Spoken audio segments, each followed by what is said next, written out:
Good morning, Freetown. Good morning, Sierra Leone. Good morning, and welcome to Wake Up Sierra Leone on AYV television and radio FM 101.7. My name is Bokari Matia. And I am Alimata Judge. Whether you're watching or listening to us from the provinces or in the capital city, on Channel 33 or on DSTV Channel 399 from across Africa, you are most welcome.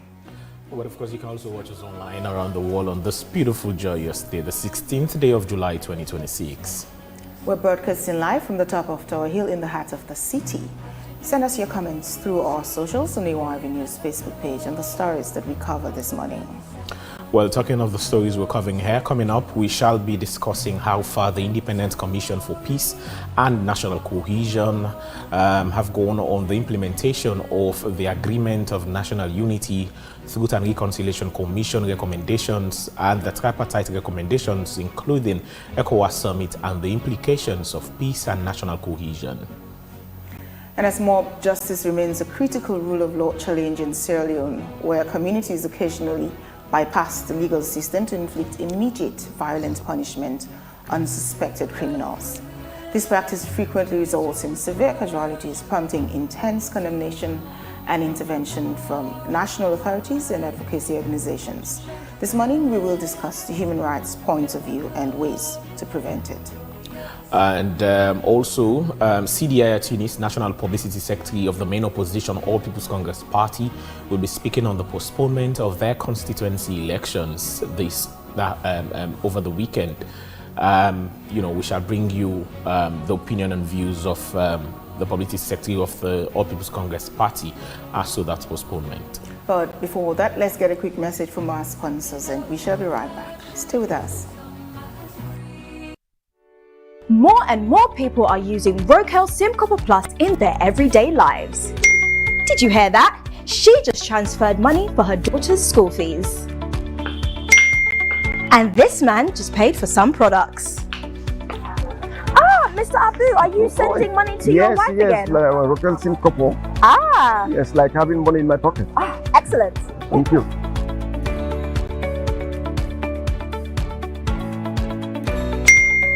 He just bought some eggs. The world is digital, so keep up with the times. Have you got a payment to make? If so, just download Wakeup SIM Copper Plus now. You can download the Wakeup SIM Copper Plus app from Apple iStore and iPad or Google Play Store for Android users. You see, it's fast, safe and reliable.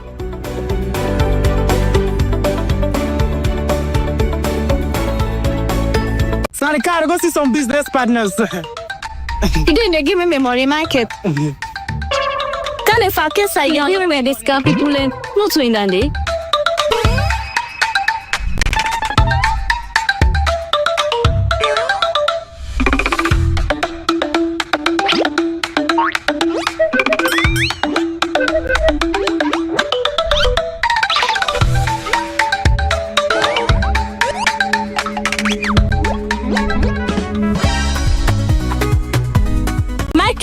Today you pay me my money. I don't send it for let you help me send money in Ghana. 2 weeks now you not send me money and 10 you not give me back my money. Today, give me my money. You know ever sabi goodness in life. I send back your money, but trust me, today na the very last day I ever send money for now.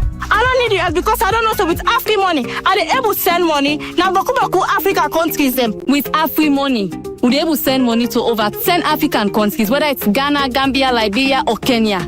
If me party know this, we not follow the party grammar right now. Okay, una go regret. Una go regret. The best part right now, Michael, with Afri money, you dey able send money even if you not use app, even if you know the online directly. All you need for do, you just a dial *161#. Pam, your money don't go. So I don't need the help again. Thief man. Thank you. Send money to over 10 African countries instantly with Afri Money. No stress, no excuses.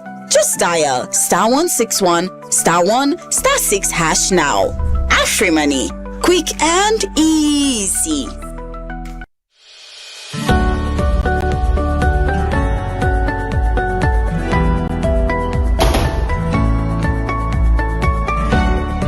Good afternoon. Good afternoon. I can take money, 2 MoneyGram. Welcome our PC Foreign Exchange Bureau head office. Sit down. Thank you. you can write them. Wetin that mean? Where you can take money through MoneyGram or Western Union at any PC and Son shop, including with head office. You dey get 1% cashback instant. Yes, ma. You not tap there. Every Thursday we can collect money. Now 59 Wellington Street. You say you dey showing at the head office for the foreign exchange. You dey get 1% of that money you can collect plus additional gift. Wow! You mean say for me 1% I dey get gifts? Yes, ma. Wetin na the gift? You dey get gifts like 5 kg paddy jasmine rice. You dey get gifts like paddy oil, paddy milk, paddy mayonnaise, and plenty other paddy things them. Una thank you. You're welcome.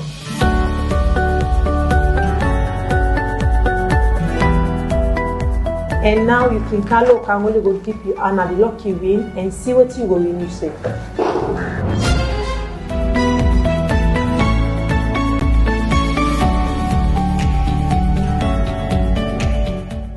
Wait till you dey wait. No miss out on the Thursday special. Visit Foreign Exchange Bureau, don 1% the game plus Thursday special.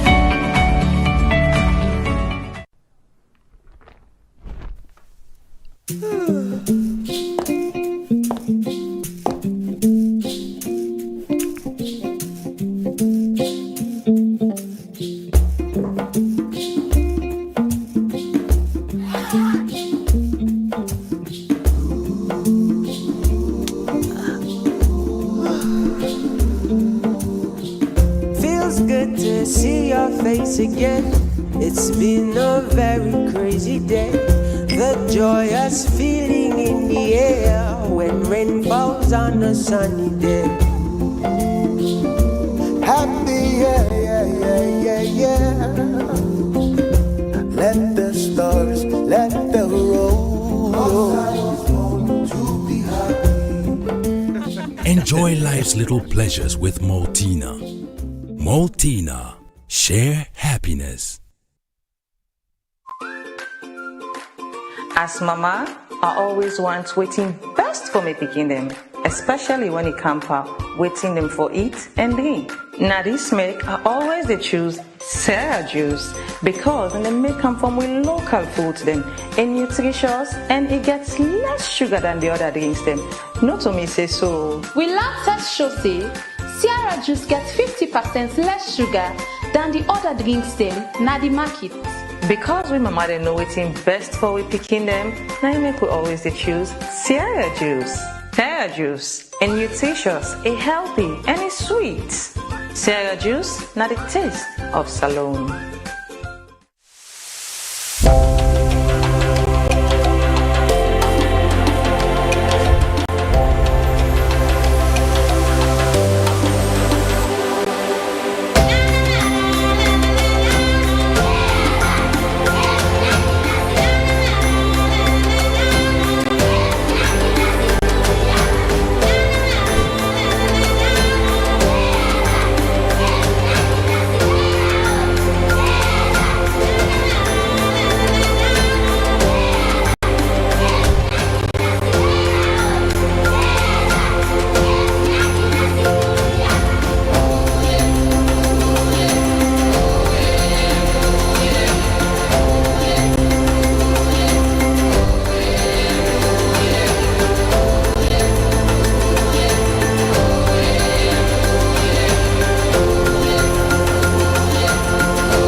Fellow Sierra Leoneans, on 8th August 2024, Statutory Instrument Number 8 of 2024 regarding the conduct of nationwide population and housing census was successfully laid in Parliament. On 29th August 2024, this statutory instrument became effective following 21 days from its laying. Therefore, in line with the decennial census calendar, I am pleased to announce that my government will conduct a nationwide population and housing census.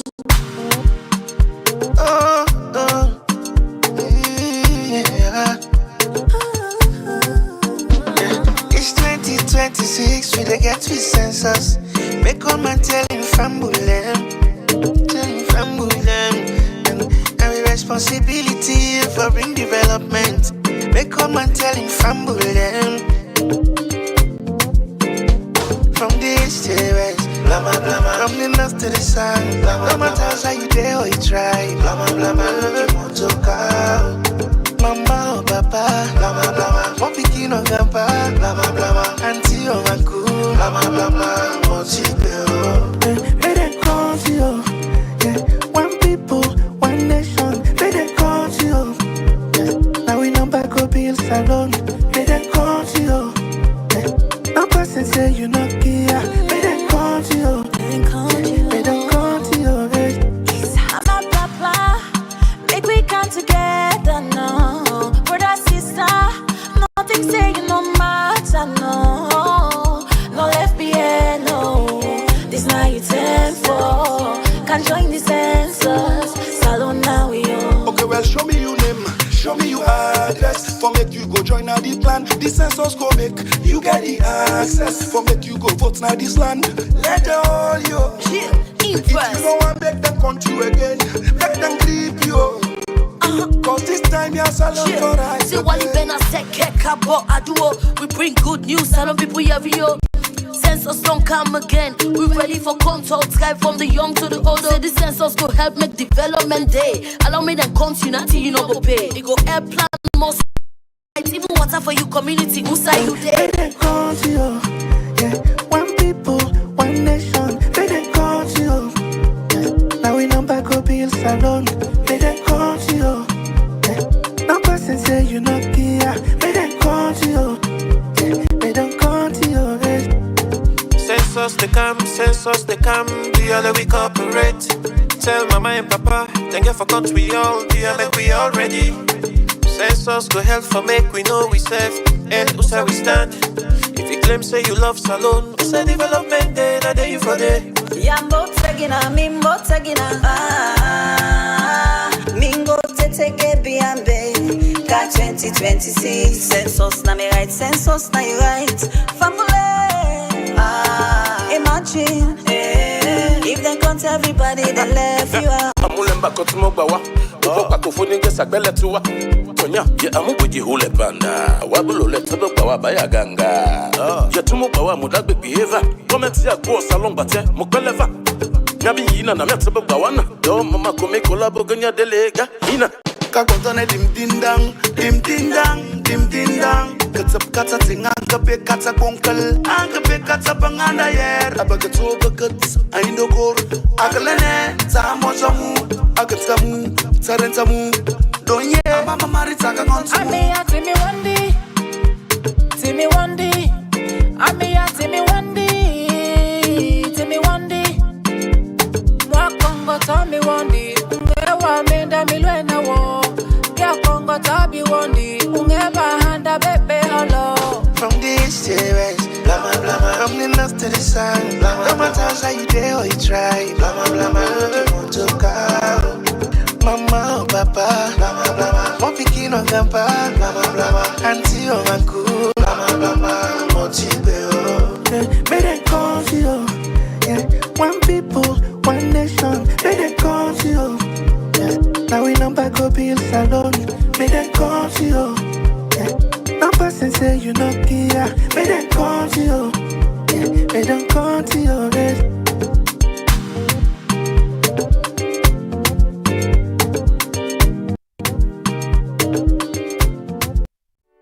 More and more people are using Wakeup SIM Copper Plus in their everyday lives. Did you hear that? She just transferred money for her daughter's school fees. And this man just paid for some products. Ah, Mr. Abu, are you sending money to your wife again? Yes, like a Wakeup SIM couple. Ah. Yes, like having money in my pocket. Ah, excellent. Thank you.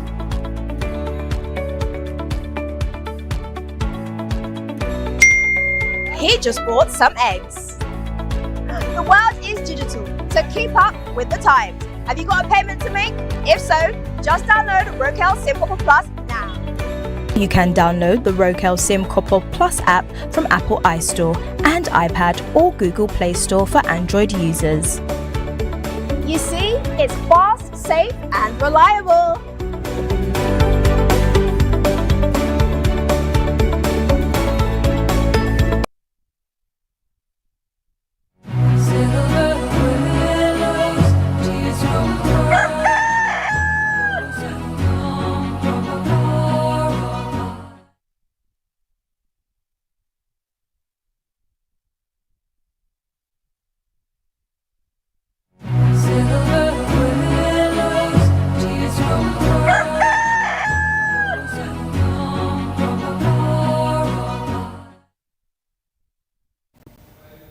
Welcome back. A quick reminder, this is Wakeup Sierra Leone on AYV TV and radio here in Freetown.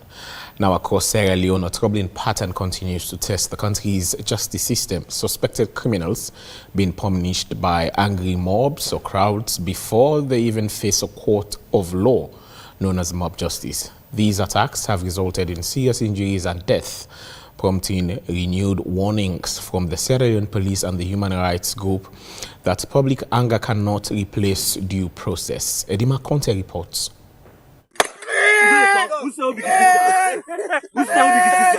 The moment suspicion turns into violence, justice is often lost. Across Sierra Leone, incidents of suspected thieves being beaten, tortured, and sometimes killed by members of the public continue to raise concerns about respect for the rule of law. The 1991 Constitution of Sierra Leone protects every person from torture and cruel, inhuman, or disregarding treatment. It also guarantees every accused person the right to a fair hearing before punishment is imposed. Nobody has right to take the law into your own hands. That is why the police is there. You have the responsibility as citizens to arrest and also hand over to police. You look at within our own policing practice, we have what we call 6 power of arrest. The 6 power of arrest that police can arrest without warrants. You know, equally so the citizen get that responsibilities. When you arrest, within the shortest possible time, you hand over to police. But taking the laws into your own hands, it has led to a lot of other, devastating situations. For many communities, mob justice is seen as a quick response to crime, especially where public trust in the justice system is low. But legal experts say such actions can transform victims into offenders because attacking a suspect is itself a criminal act. Mob justice continues to raise serious concerns across Sierra Leone, with suspected thieves increasingly being assaulted by angry crowds instead of being handed over to the police. While many see it as a swift punishment, the law is clear that every suspect has the right to due process. We have the provisions are there. One, if you beat, of course, we have what we call assaults. If you beat, well, recently somebody also assaulted somebody else in the name with the pretense that he was a thief. So what happens when the police went there? They arrested the suspect as well as even those guys who claimed that the guy was a thief, but they assaulted him. So we now issued medical request to even the victim now. The suspect now become the victim in this case, and those who claim that the guy was a thief now become a suspect in this case. So that tells you there is a legal provisions, and we have also charged people to court who are always in the habit of taking the laws in their own hands. Recent crime figures from the Sierra Leone police show that offences involving violence, theft and public disorder remain among the crimes frequently reported across the country, placing pressure on law enforcement and communities to find lawful solutions rather than resorting to revenge. Police say citizens have the right to help apprehend suspected offenders where necessary, but suspects must be handed over immediately to the nearest police station for investigation and prosecution. They are committing crime. Nobody, even the police, we don't have that authorities to beat somebody or to punish somebody. Only the competent court of law that get that mandate to say you are guilty of this offense and therefore you go for a period of time or you pay a fine of this. But you as an ordinary person, you have no right. We advise that you cooperate with the Sierra Leone police, you stop taking the law into your own hands, A lot of people are out there now in prison suffering for some of those things. Earlier this year, the death of Joshua Mansare, who was allegedly attacked after being accused of theft, renewed public debate about mob violence. Police say investigations into the circumstances surrounding his death are ongoing.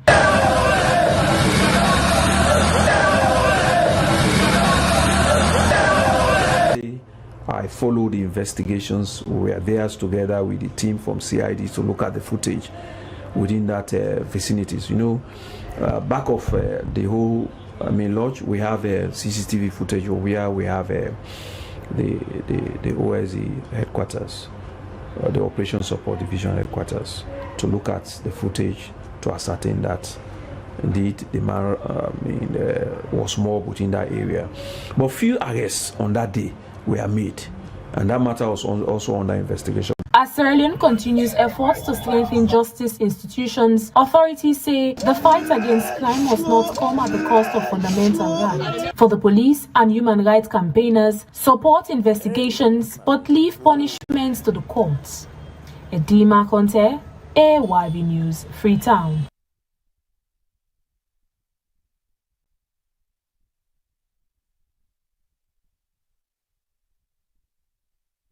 Thanks to Eddie Maconte. So this morning, to discuss this issue and more, we have Richard Tamba Mbayo, Director of Education, Communication and Training at the Human Rights Commission of Sierra Leone. And we're expecting lawyer Charlie Williams, a human rights lawyer and advocate. And on Zoom, we'll be joined by Alphonsus B.M. Bani, Executive Secretary, Human Rights Defenders Network, Sierra Leone. Yes, and of course, wife, we're expecting, you know, our guests to join us in the studio and also online. We'd like to tell you, continue to watch the African Young Voices Media Empire as we bring you all the best. But of course, this morning, firstly, we've been joined online by CDI Tunis, the National Publicity Secretary of the main opposition All People's Congress Party. CD is here to talk on the postponement of their constituency elections scheduled to take place this weekend, amongst other things. Good morning, CDI Tunis, and welcome to AYV. Good morning. Thank you very much for having me on.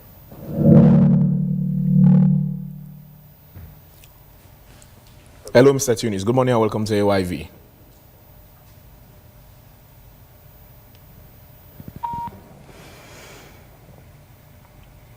Good morning. Yes, good morning, Mr. Tunis. Quickly, can you take us through the reason why the constituency elections are now being postponed again? Well, thank you very much. You're breaking up, but I guess you're asking about the constituency elections.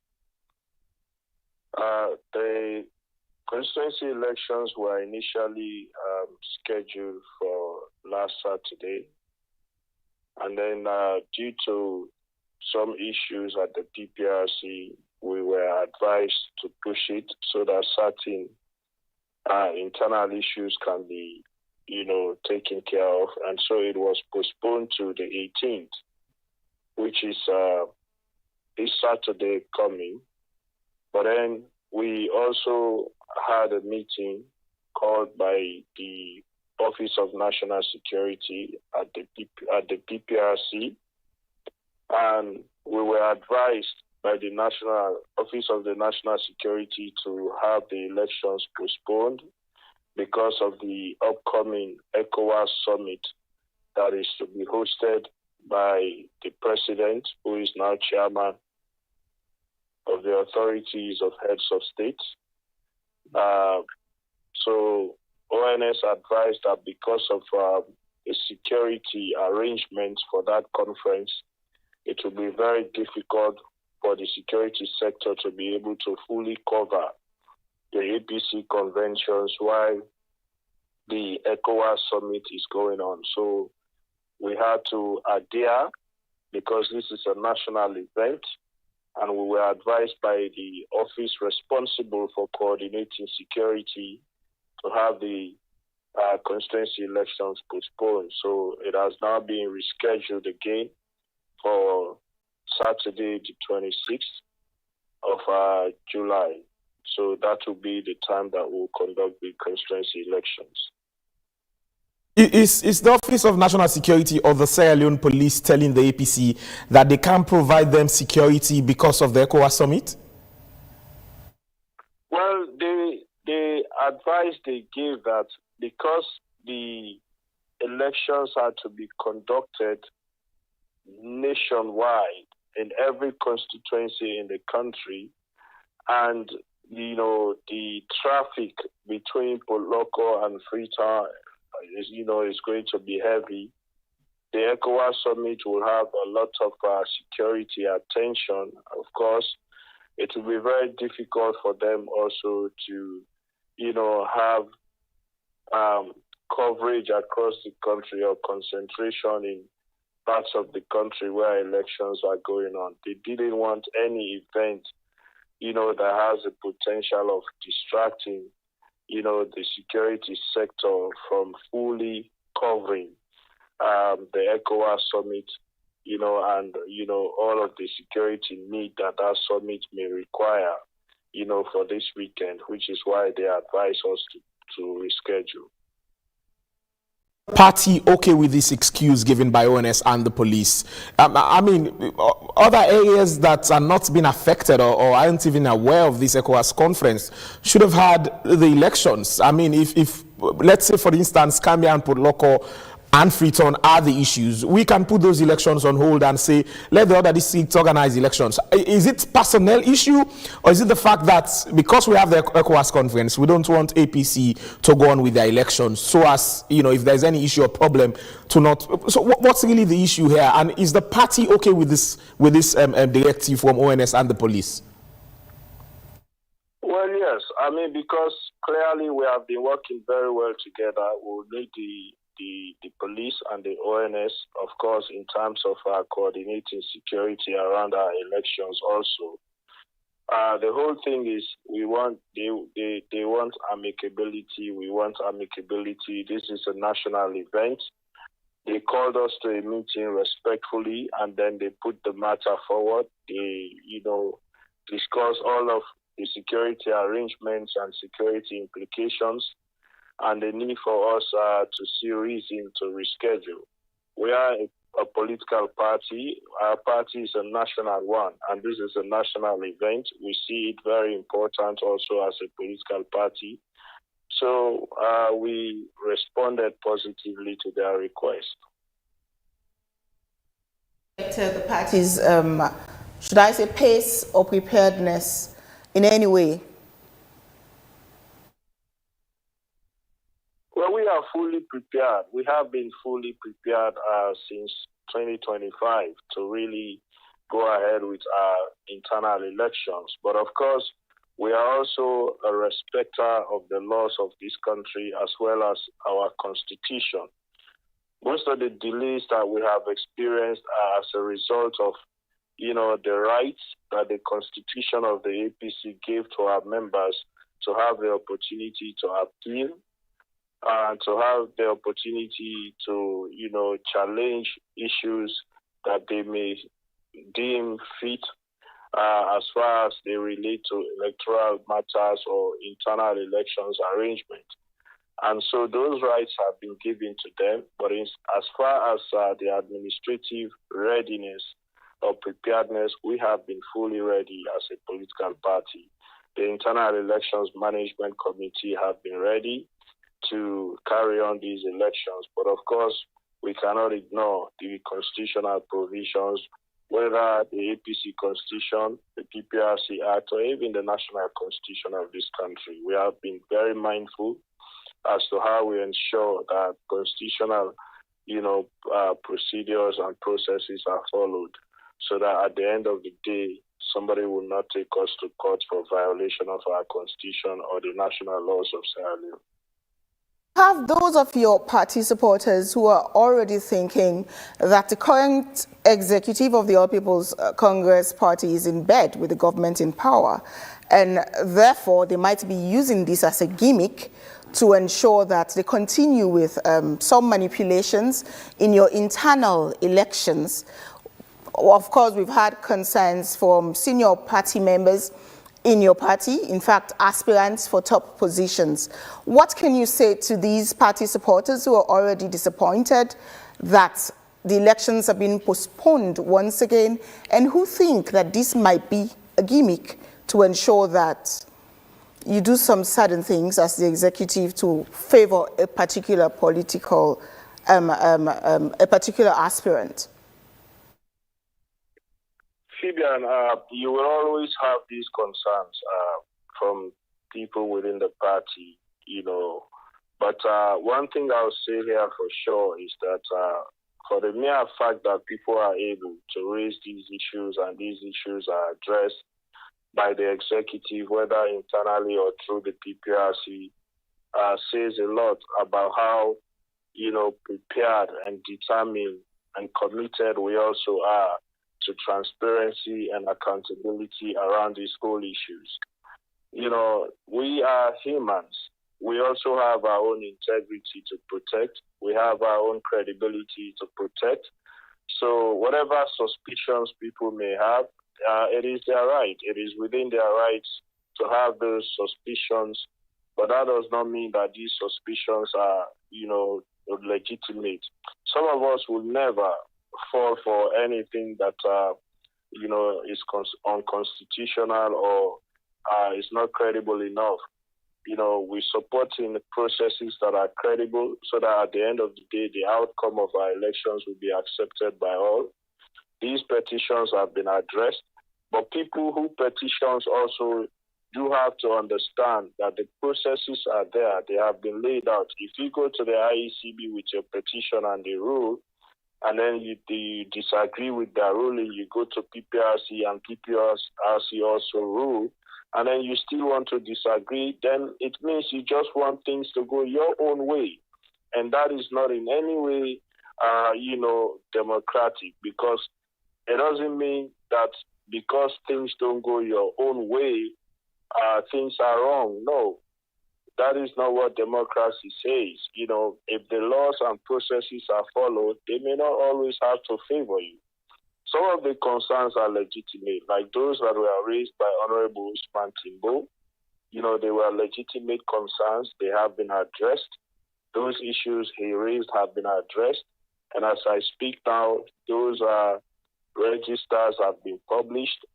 Those modifications have been made to the candidature list, as he pointed out. So these are all the things we are saying. Once the concerns are legitimate, we'll address them in a transparent manner so that everyone will be satisfied at the end of the day. But like I stated, it doesn't mean that because you are wrong or things do not go your way, you'll have to continue petitioning because you want it your own way. By one of the aspirants for the chairman position in the party, that is Mr. Petito Kamara. Has those have those concerns been addressed as well? Every legitimate concern that we have received, have been addressed.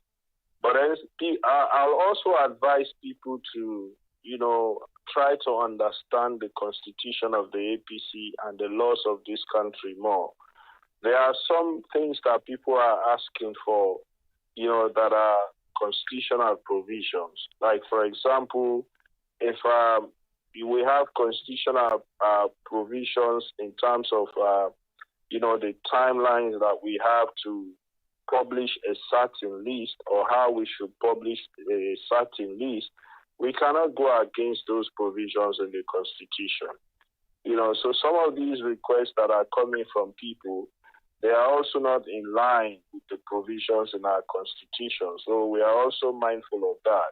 But every legitimate and credible, concerns that we have received from our members at every level, we have addressed those concerns in line with the Constitution of the APC and the national laws of Sierra Leone.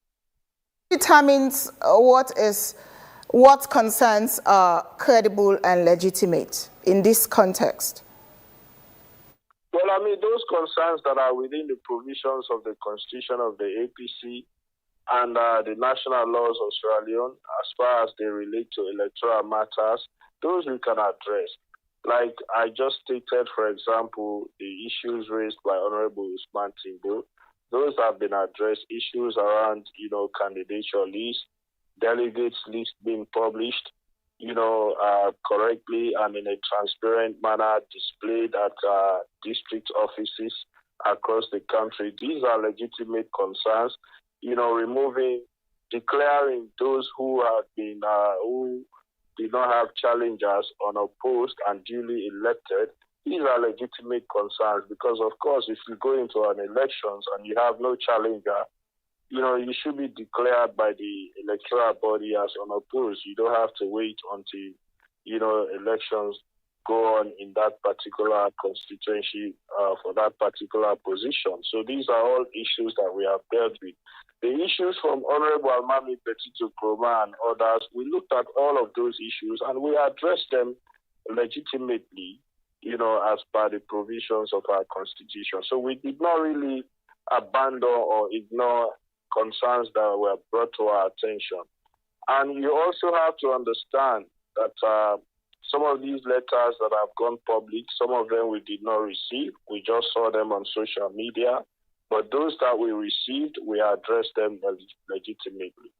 Finally, as we round off with you, CDM, what assurance can you give to the APC party supporters that regardless of the postponement, you're going to still conduct a credible, transparent and fair elections? Well, this is an assurance that we always have given, and I'm sure from all of the activities that are going on, they should have by now known that the National Executive is very much determined to have a fair, credible, and transparent electoral process at every level. We are guided by the Constitution, we are guided by the PPRC Act and the National Constitution of Sierra Leone.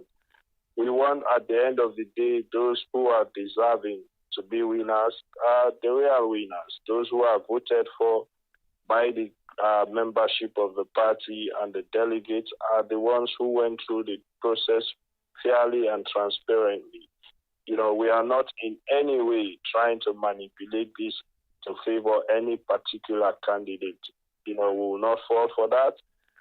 The elections will be conducted in a fair and transparent manner, and this is an assurance that I will continue to give the membership of the party. As we leave you, the former president, Anes Bai Koroma, has been, well, so to speak, pardoned by the Attorney General and Minister of Justice as instructed by the Criminal Procedure Act. What's the atmosphere like within the APC on this news? There is a very welcoming news for us as a political party, and we are very much appreciative to the government and the Office of the Attorney General for looking at the laws and looking at this case and coming to the decision that they have taken using the law, of course, to discontinue that matter, and drop all charges, against the former president, and including the bail conditions and paving the way for him to return to Sierra Leone at any given time. Within the party, we are very much happy and we are ready to receive him, whenever he's to come back. We only hope that this will be the beginning of a healing process for this nation, a reconciliation, and a way to create an amicable working condition relationship between the former president and the current president, and this will be the pattern that we'll see even with future presidents, because it is very much necessary and it is in the good interest of this country to have our leaders working together, especially former presidents and those who are now holding the office, so that we can continue to push this country forward in unity and move the development agenda faster than we are seeing, to ease the political tensions and the political divide that we continue to see along regional and tribal lines. So this is a welcome news. We have called on our membership to stay calm, to stay law-abiding. This is not a time to throw provocative words at one another. This is a time to embrace unity, peace, and national cohesion as a country. We should see this as a moment for all Sierra Leoneans, as a moment, to heal ourselves, as a moment to reflect on the mistakes that we have made as a nation, and to build a future wherein we can all be united and work together for the common good of Sierra Leone. We're expecting former President Ernest Bai Koroma to be in the country, and are we expecting him to be involved within the APC dynamics as it stands currently? Are we expecting his involvement in any shape or form? In the what? How soon will he be back in Sierra Leone, and are we going to expect his involvement within the party? How or when will he be involved in the party dynamics? Well, in the first place, how soon will he return? That I wouldn't know. But one thing I will not be surprised at all if he attends the summit on the ECOWAS summit that is to be hosted here. I will not be surprised to see him, because we have to understand, first of all, that in that same summit, President Bio will be going for re-election as chairman for the ECOWAS Authority of Heads of State. And knowing the influence that President Nkrumah has and the kind of person that he is, I wouldn't be surprised to see him at that conference, especially with this development, him standing toe-to-toe with President Bio to ensure that he's re-elected as chairman, for the Authority of Heads of State, just to ensure that the unity in this country has started, and that they are campaigning together so that President Bio will be re-elected. I would not be surprised. He's the kind of person that would do something like that. So I'm expecting that he may be in Freetown on Sunday, just to give support to the country and to President Bio, But how much will he be involved in the party? I'm not sure, he will be fully involved in any political party matters. Of course, he's a member of the APC, but he's now a statesman. Whatever activities, we know he loves to talk around democracy, peace in the sub-region. So I would expect that those are things that he may want to continue. Of course, they may give advice and guidance to the APC, but to be fully involved in party matters, I don't think that will happen. But I know that he'll be more involved probably in the things that he's always been doing, going around the continent and the ECOWAS sub-region, preaching peace and democracy. And probably now, I hope this will really start a new page as to how former presidents and current presidents work together in the interest of the country. You speak this morning. Some people, of course, some Sierra Leoneans have been concerned, and of course, the other day we hosted a civil society man here, and he categorically, clearly said that these presidents talk at their level, and all of these things are things they've already decided upon, and they're just doing all of the announcements, they're going to parliament, and all of that for citizens to perceive this as procedural or whatever. Don't you think some of these assumptions can be justified now that you're saying the president might be at the ECOWAS shoulder to shoulder with President Bio seeking his re-election? No, I mean, these are not strange things. When President Nkrumah was president of Sierra Leone, we had a situation wherein Dr. Bernadette Lahai, who was the minority leader then of the SLPP in Parliament, wanted to go for the vice presidency of the Pan-African Parliament. President Ernest Bai Koroma campaigned with her shoulder to shoulder. He's that kind of person. That is the emphasis I'm trying to make here, which is why I'm saying it will not be surprising that that may happen during this ECOWAS summit. It is in the interest of the country. So that is not a strange thing to do. That is something that former presidents normally do for their country members, especially at that level of the presidency. I've never been a president before. I'm hoping that I'll be one in the future.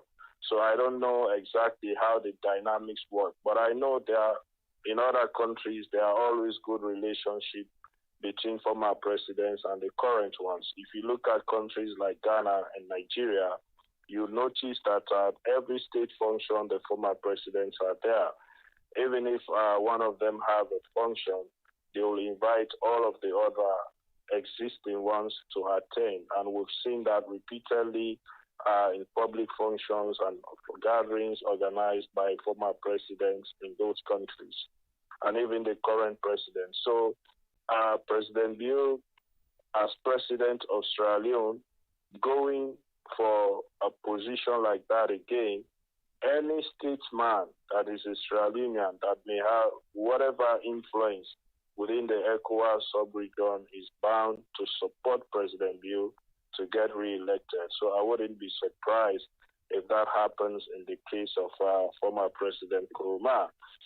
To say that, these are all formalities. No, these are not formalities. These are laws. The AG followed the laws of Sierra Leone. Laws of Sierra Leone are not formalities. These are procedures, that serve the justice system of this country. And so that is what the AG followed. It is not, a fabricated formality as people want to present. He followed the law, based on his conviction as Attorney General and principal advisor to the president and the government on legal matters. He may have looked at the case, and then using the law, he decided to take the actions that he has taken. So I don't think these are formalities. That this might just be a temporary relief owing to the fact that a discontinuance of a matter does not amount to finality of the matter itself. But I'm not a lawyer. I'm a politician. I know a little bit of law, but I'm not a legal practitioner. So I don't know what the legalities are in terms of whatever action the AG has taken mean. So I'll let the lawyers deal with that. But as a politician, I'm looking at the positives of that action on the country generally. And I think it is a very positive step as far as the country's politics are concerned, and as far as the country's development is concerned. As a politician, it is something that I welcome, and it is something that our political party welcome. We believe it will serve this country good. It will serve this country well. And it is also a step that, may bring us together. I'm not going to, focus on the speculations and, what this might mean, whether it is temporary or permanent. What I'll say, though, is this. I don't think it will serve any interest for President Bill or the government of Sierra Leone to, take this kind of step just to play games as people are speculating. I believe their actions are sincere and genuine. And for the past couple of months or even year, we have all been talking about national cohesion, peace, unity. The Agreement for National Unity resolutions emphasize, the need for former party leaders and current party leaders to be interacting, former president, current president. It is clearly there in the Agreement for National Unity. So these are calls that have been repeatedly made by stakeholders on all fronts and by Sierra Leoneans as well.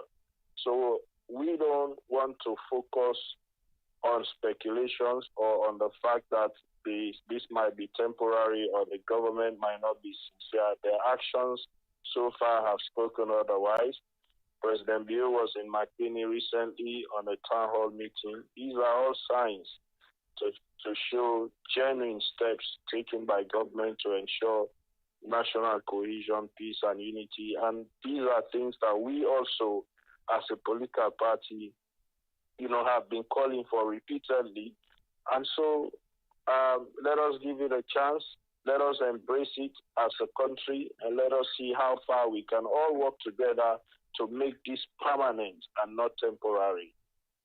Right, thank you very much, Celia Tunis, for joining us this morning on the program. He's the Publicity Secretary of the All People's Congress Party joining us this morning. But as we told you earlier, in our studios, we have Richard Tambabayo, Director of Education, Communications and Training at the Human Rights Commission of Sierra Leone. And online, we've been joined by Alphonsus B.M. Bani, Executive Secretary, Human Rights Defenders Network. We're talking about a very concerning issue in the country currently, which is mob justice. As you've seen on social media, several videos showing whether thieves or people who were caught in crime or about to commit crime, being meted out with mob justice. So this morning, we want to know from the human rights people, is this the way to go? Mr. Richard Tambabayo is here, Director of Education and Communications. Apologies again for the long time with this conversation, but this is a pattern we are seeing, wherein we're now having videos being recorded of people being humiliated, being subjected to torture. Over the years, we've been joking about this. For instance, that if you're a driver and you hit a passenger in the eastern part of Freetown, just come out of the vehicle and run. We've had series of occasions like this where we see people who are alleged thieves, who are being, molested, who are being tortured, after being captured. Of course, Section 13 of the Criminal Procedure Act gives ordinary citizens the right to make arrests. But when you make arrest, you have to hand over that person to the police for onward investigation and prosecution. What we're seeing now doesn't start today. It has been on for a very long time. Is the Human Rights Commission concerned? Yes, first of all, I thank you for having me. I want to start on the platform that human rights advocacy, the beauty of human rights advocacy is we get our strength from the law.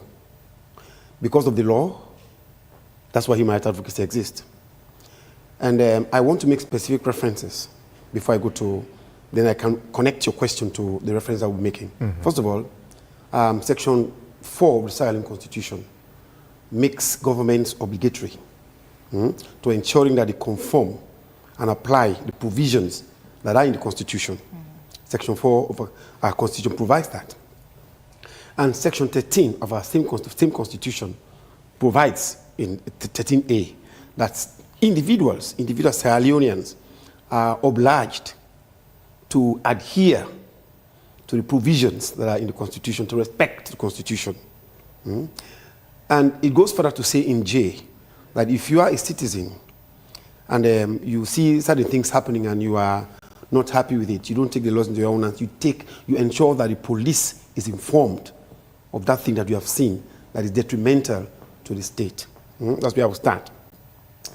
I will now go to say that what is happening is totally wrong, because as Sierra Leoneans, we are obliged to respect dignity as provided for in Part 3 of our Constitution. We have responsibility as Sierra Leoneans to respect the dignity of individual Sierra Leoneans. So if you see a Sierra Leonean doing the wrong thing, you don't have to go and mob him or lynch him because he has done something which is not right. There is law. Yeah, there is law. And then, as again, Sierra Leoneans, the Constitution provides for the protection. Yeah? You have to be protected by the law. As Sierra Leoneans, everybody should be protected by the law as provided for in the Constitution. And that's why I started by saying the government is obliged to make sure it applies those provisions. Mm-hmm. If you are arrested, something has gone wrong, don't take the law into your own hands because you are present, you're there. Take the appropriate action by taking the person to the police. Let the police take its laws. But the problem we are having, that people are still having issues with has to do with the judicial system, the police, because confidence and trust has eroded. That's the plain truth. Make no mistake about it. That's eroded. People's confidence in the judicial system, people's confidence in the police has eroded. Because if you have a matter, you say, I'll take the matter to the police, quote unquote, I'll carry the matter going to the police, and the person says, I'm on above case, but because they know the buttons to go and play around to make sure that the matter dies natural death. Or, we forget we carry the matter going to court. They also know where to go and play around and your file gets missing. All of these things are creating that fear in Sierra Leoneans. That's why most of them take the laws into their own hands by either lynching or creating this problem that is happening right now. But totally, entirely, it is not correct. As Sierra Leoneans, we have to respect the dignity of individuals, our fellow brothers and sisters. So human rights is totally, entirely against that one which has to do with lynching, mob justice. We're totally against it. We are not in favor of it. As a commission, we stand against it totally, entirely. We don't support it. And we are asking Sierra Leoneans to not just respect our local laws, because even our community laws as well, our community laws, there are provisions and community laws. Now when you catch a thief, you don't beat the thief to death. Take the thief to the chief. Take the thief to the chief. So the chief can take necessary actions. Even our villages, those laws are there. The bylaws are there. If you catch a thief in your tree, hold it, you bring the thief to the town, complete the thief to the chief. So necessary actions will be taken. Nobody has the right to take the laws into your own hands, are provided for by our constitution. Given that you've stated that no one has the right to take the law in his own hands, but at the same time, we are constrained with the judiciary system or the policing system we have. You have citizens who, as you rightly said, will say, if you take this matter to the police, we'll know what will come out at the end of the day. This person that has stolen my plasma TV or my pot wouldn't even be handled by the police. He'll be released in the next 2 or 3 days. Or if you take the matter to court, you have people who are circumventing the legal processes to ensure that people are out. Isn't this leaving ordinary citizens with the prerogative to say, if we catch you stealing, we'll deal with you as we deem fit? I'm asking this because as recent as 3 or 4 years ago, when we had the former Chief Justice, Babatunde Edwards, people around his residence around Berry Street, a thief was killed and it was placed right in front of the house of the former Chief Justice. So this tells you how, and when the police comes to investigate, no one in the community will answer. This has been happening for a very long time. People will mob and kill their fellow Sierra Leoneans even without investigating. And then at the end of the day, we have the phrase, Naboth case.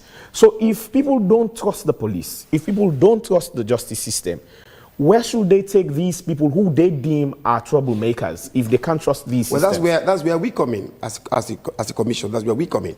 Remember I told you I cited 13J, responsibility of all citizens. When you see things go bad, you have the obligation to make sure that you go and complain. If you see somebody, them mobbing somebody, call the police, call 911, or you call whatever number it is, you call the police to attend to attention. That's what you should do. Okay? Now, as a commission, and not only the commissioner, even you, the journalist, even you, the media, we all now own the responsibility to educate the public. Go into massive civic education. Tell Sierra Leoneans that you shouldn't mob somebody, you shouldn't lynch somebody because they have done A, B, C, and D. Take the person to the law and see what the law can do. In as much as I know, I started with that as well. I said the laws, justice system, the police system, the regard for police has eroded. That's what I have said. But then we all equally own responsibility to make sure we continue advocating, continue talking to Sierra Leone's public education, enlightenment. That's what we need in this one. Otherwise, if we say we're going to say, let's just beat them, don't be that. It will go on and go on and on and on. It will never end. And there are dangers in mob justice. The dangers of mob justice is its perils. Once it happens here, if I see you and I've seen you, you are the one who killed my brother in that thing, I saw you there, I'll also go and gather my own men, we go for you. And that mass person as well, we see them and they gather and they go for you. So gradually it will lead like what happened in Rwanda. Gradually it will lead to something else bigger than you expect. So these are some of the disadvantages that mob justice can actually bring. Violence increases. So all we need to do, me and you and everybody, all Sierra Leoneans, let us be involved in massive public education. That's why I said for us as a commission, our advocacy is actually pinned on laws, both local and international laws. Because if I say, don't do this, I have to go to the provision that says, don't do this. For example, if I say, don't kill, respect right to life, I have to go to the UDHR Article 3, which provides that nobody has the right to take another person's life. I have to go to the Constitution, which provides in part 3 that you have to respect life of individuals, the right to life. You know, so I also have to go to the Constitution again to ask them to see where government is obliged to make sure that these rights are protected. You see, so all of these ones. So that's why I said we should all together begin to advocate, advance the interest of Sierra Leoneans. All together we can. We all together can. Okay, so you've already mentioned the problem. You just said there's a decline in confidence between the citizens and, of course, the police, the judiciary, and in fact, you made specific reference to cases wherein files can get missing in court and people circumventing, you know, the laws to get their relatives out, even when they need to be tried and all that. In the circumstance, the fact that we're mentioning these problems, it means we know that these things are happening and we've found people wanting. We've seen people doing it. What is being done to these set of people that get themselves involved in such acts to ensure that it stops? Because if you don't do something about it, then it will continue. No matter how much we announce, no matter how much we educate our people in the communities, no matter how much the stakeholders stamp their feet and say this should not happen, it will continue to happen anyway. And when the police gets there, nobody answers. So what can be done in the circumstance to ensure that this stops? When you find a policeman wanting, you deal with it and let the community know we've dealt with this particular police officer that did this thing. When you even, let's even go to the judiciary. You know, when these things happen in the judiciary, what happens? Are these people held accountable, or do they continue to enjoy citizens' taxes? Yes, quickly, Aliva, before this one escaped me. Yeah. The ECOWAS Commission came here. They had an engagement, particularly it has to do with the security of the state. And then one thing I was fortunate to represent the commission in that engagement. One thing that I brought out was that our police are doing enormous. They are doing so much, but the public is not being aware of it. Why? Because if, for example, if I commit a crime here and I'm arrested, I'm dealt with for that crime, the police normally will do the needful. They will handle the matters, but then they don't come to the media to say we have done A, B, C, and D.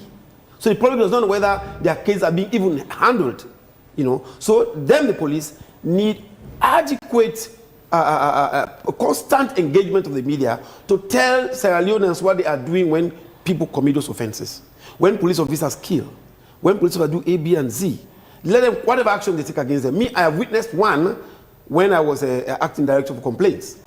There was a matter that went to them, to the CDID, because CDID are the ones that actually deal with police discipline. I took the matter there, and I tell you, the matter was comprehensively handled. A lady was molested in prison, whilst in the cell. He was manhandled, he was misused, manhandled. He was, I don't want to use I'm just being careful. Yeah. So the matter came to us, and we took on the matter. The guy who was responsible for this thing that happened in the police cell was reprimanded. They dealt with him.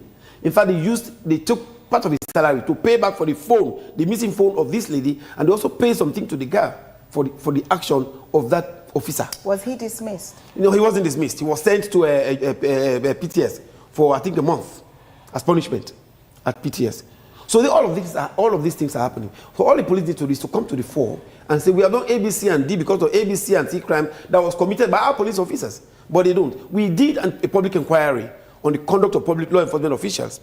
And the police were found wanting. In fact, in the entire report, they were 70 to 80% found wanting. We summoned them to come and have an engagement with us. We tried to have an engagement with us in respect of our findings. They didn't show up. When you talk of the lady being molested, I'm sorry for coming back to that, but when you talk of the lady being molested, I assume was she sexually abused? Yes, she was. Which would amount to rape? Yes. So did the police officer in question face charges for it? The thing is, the lady said she was sleeping. She was dozed off. She was sleeping. Why this thing happened? So when she woke up, according to her, when she woke up, she found semen along her vaginal zone. She didn't know when she was being touched? No, that's what she said. She didn't know. That's what she said. That she found semen around her vaginal zone, vaginal region. So that one is also, for me, there needed to be enough evidence. Finding semen, it would have been one person at this charge, who knows? So the police are careful in handling that as well. The bottom line was the man that was handling the matter was reprimanded because he was always handling the matter, and the lady was in there, and a lot of those things happened to her, and she was alleging. She was alleging. And once she was alleging, there should have been evidence. And I'm sure whether they didn't take her to, whether they went to hospital to find out whether she was tampered with or not. That one, I don't know. I only heard the action of the CDID court. And I'm conscious with us, Mr. Bayo. Alphonsus B. Bani, Executive Secretary, Human Rights Defenders Network, is joining us online. Good morning, Alphonsus, and welcome to Wake Up Sierra Leone.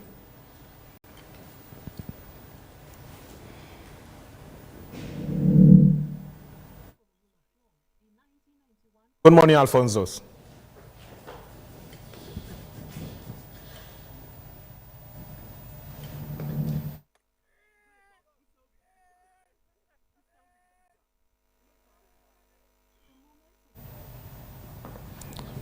Hello, good morning. Are you getting out, Alphonsus? Good morning. I apologize. I think we're having sound issues there, but Mr. Bayo is still here with us in the studio.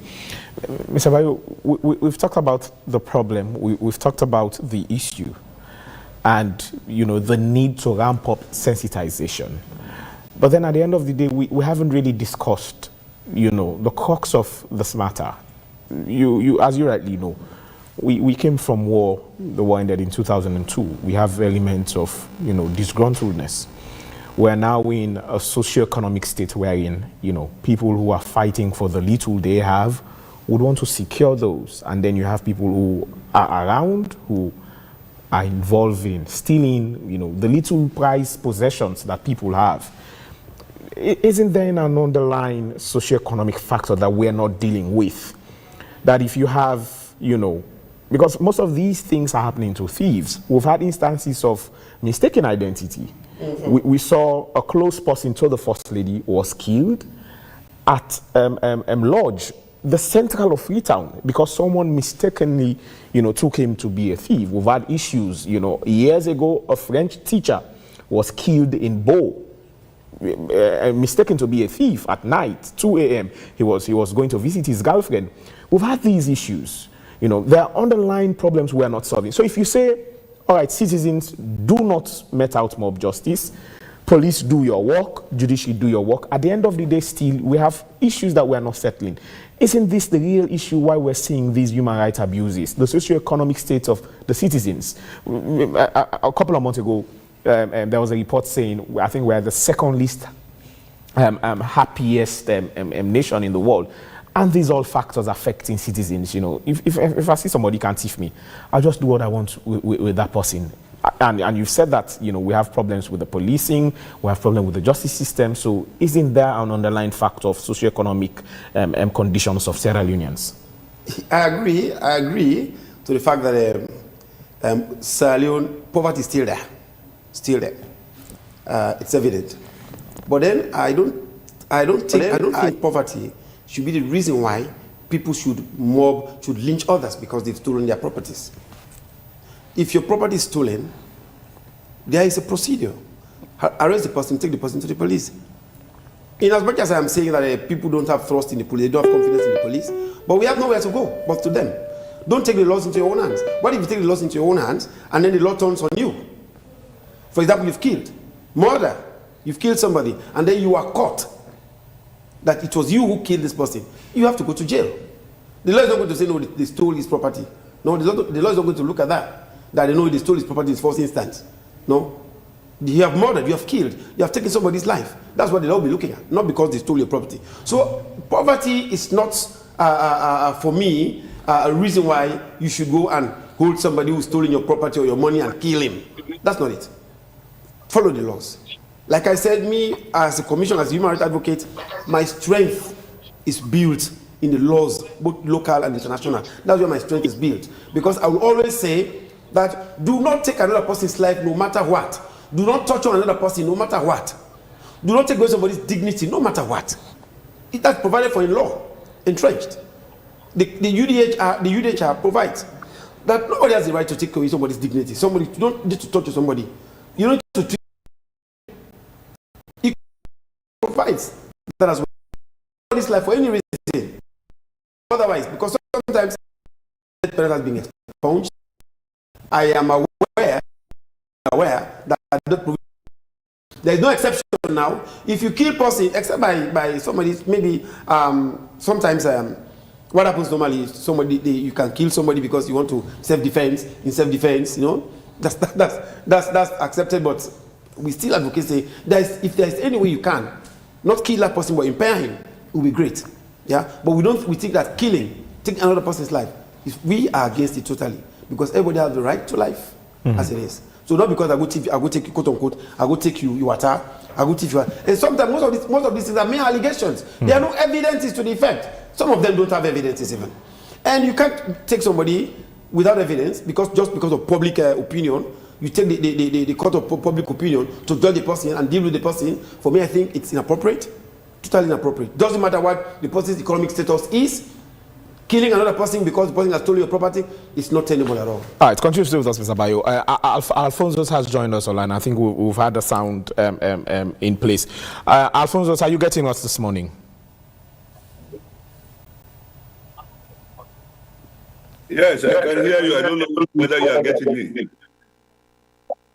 My question is, are we human rights defenders, people like yourself, are you focusing more on protecting, victims than addressing the fears of the ordinary Sierra Leoneans? As I've rightly asked Mr. Bayo, there are underlying concerns of socio-economic issues that we are not addressing really. Is this the issue, or when we speak about human rights, there's always a say that your right stops where the other person's right begins. What is the concern here really? Is it that mob justice is on the rise, or is it the socio-economic issues that we have that are now being translated into these issues we are seeing?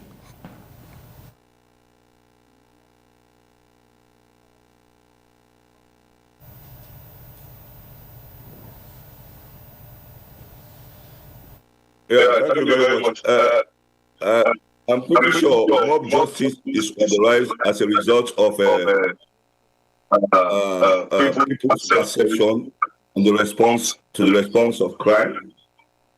Mob justice has increased as a result of people's concern with regards to the justice system in the country.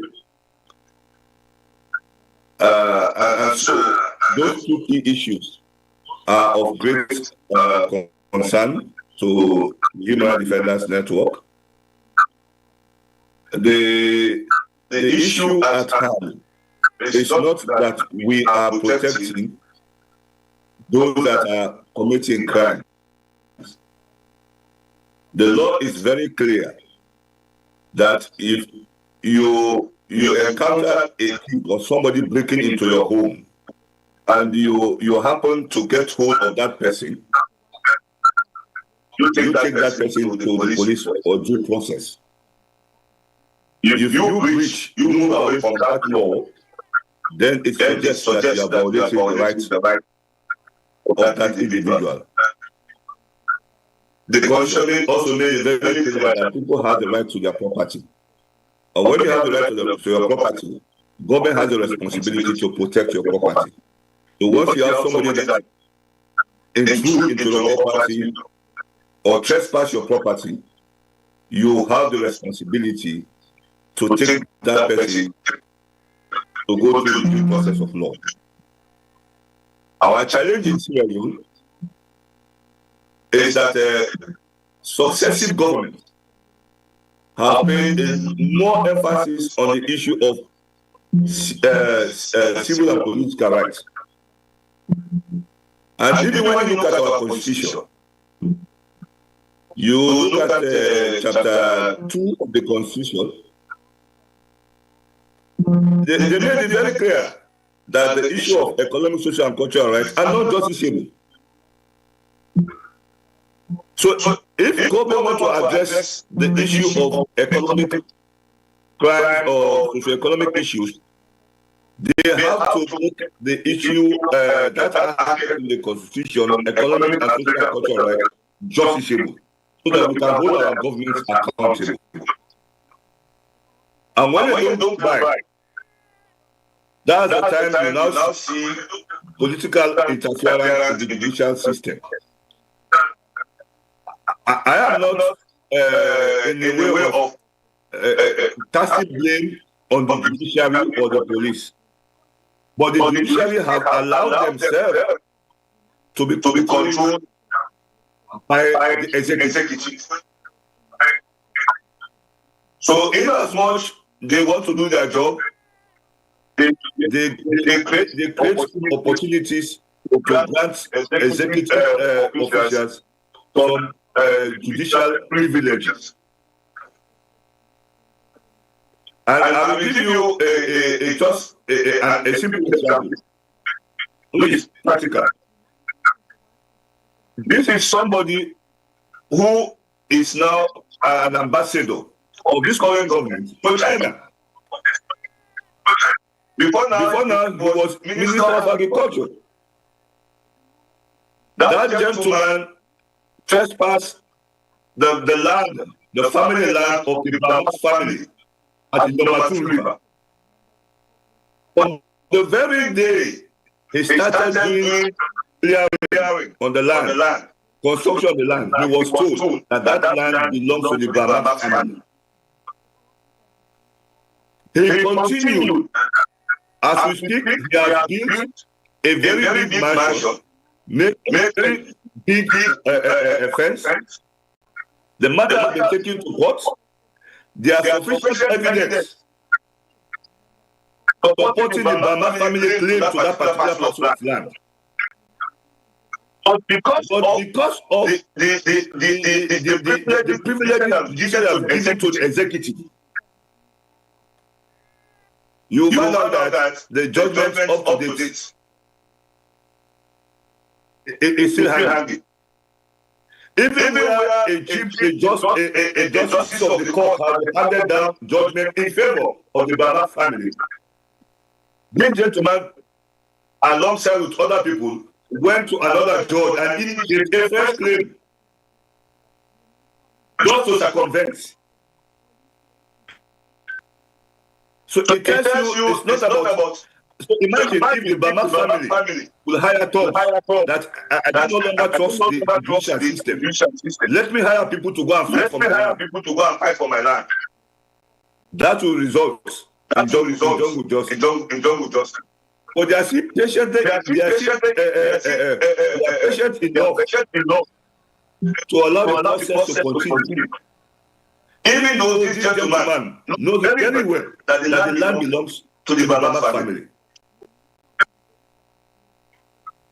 I'm sure as a civil society activist that you are, you must have heard of cases and seen situations where politicians do make use of thugs to protect them. You know, quite recently we've seen every politician having marshals around him or her when they go out. And most often than not, these groups, as a result of their clashes, I mean, we see situations in which mob justice prevails. So what do you think politicians can do to help reverse this trend?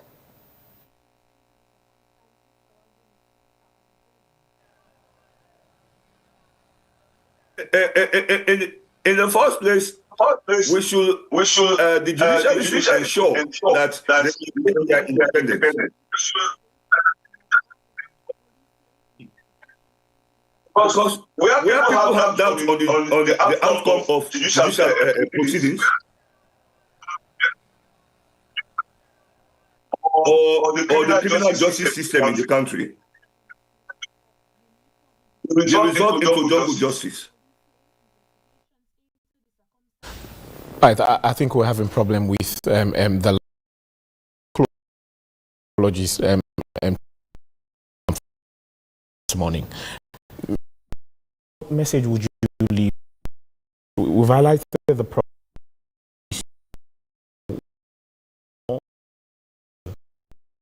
Their human rights, you know, for this, live with citizens. The fact of the matter is, We are totally against mob justice. That's one. And we continue to advocate to Sierra Leoneans that we shouldn't take the laws in our own hands, as provided for by our constitution, and constitution provides that us as individuals should respect other people's dignity. We should respect our laws, respect our constitution. And if we have to respect our constitution, is to uphold what is there in the constitution. And then it's provided for in that same constitution that people have right to life and also fair hearing. So if you think that somebody has done you wrong, the best thing you should do is take the person to court. I see Barney's frustration, taking matters to court, and I even mentioned it. And then those matters are being circumvented to suit another person's convenience. Yeah. So my only advice is we should continue the advocacy, engaging police officers, engaging law enforcement officials, engaging even the courts. Because me, like as a commission, we take the courts as a court of competent jurisdiction. That's why we are careful in taking matters that is around them. Because we take them as a court of competent jurisdiction because they are of their own competence, which we are aware of. So we are careful. But that will not stop us as well from at least engaging them and raising these issues with them. There are several issues. There are issues where even the issue of rape, the issue of child abuse, they go to these courts, they go to the police, and the courts, the cases get missing. We have a matter with Don Bosco Fambol. They came to us. They wanted to establish an MOU with us because they have several of those files that are not being, that are always being missing. They go, they don't find the files at all, you know. So they are even themselves are frustrated. So we are going to appeal to the government of Sierra Leone, the government of Sierra Leone, all the three arms, to continue to ensure that laws are not only created, but they should be enforced. They should be carried out to the letter. And Sierra Leoneans should respect these laws as well. I won't let you go without asking this question. For some time now, the First Lady has come under fire for some statements she made, which many people consider to be, well, tilting towards supporting mob justice. Should public officials be extra careful in what they say, especially in public, so as to not, in fact, fuel the fire? That question, I don't think that question is right to be asked. Because one, the obvious thing is, you as a public official, you as a public figure, specifically, and everybody's counting on you. Whatever you say, whatever utterances you make, go a long way. There are some that, in fact, even the Constitution provides that as Sierra Leoneans, we shouldn't give our allegiance to any individual. It should be to the state. But it's happening now that individuals are giving allegiance, excessive allegiance to individuals than to the state. So they listen to those individuals more than to what is provided for by the law. So once they say those words, they take them up and then they go running with it. And it causes mayhem. So public officials, public figures should be very, very mindful. Even me sitting here, that's why when I was speaking, I was being careful not to use words that might get back at me. You know, but then because when you say words, they take it and fly with it. So public officials, public figures, whoever you are, you have to be very, very, very careful what you utter. You can say one word here and they can tweak it to mean a lot of other things. Like His Excellency the President went to Bonn and he made some utterances there. So when it came about, they took it around, they flew it all over the place, and it gave different understandings to different persons. So public figures should be mindful what to say and how they say it. All right, Sam, thank you very much, Mr. Bayo, for joining us this morning in the studio. He is Richard Tamba Bayo, Director of Education, Communication and Training at the Human Rights Commission, and also to Alfonso Gbani, Executive Secretary, Human Rights Defenders Network, for joining us this morning. Let's take a quick commercial break, and then when we come back, we'll go into our second segment of the show. More and more people are using Wakeup SIM Copper Plus in their everyday lives. Did you hear that? She just transferred money for her daughter's school fees. And this man just paid for some products. Ah, Mr. Abu, are you sending money to your wife again? Yes, like a Wakeup SIM couple. Ah. Yes, like having money in my pocket. Ah, excellent. Thank you.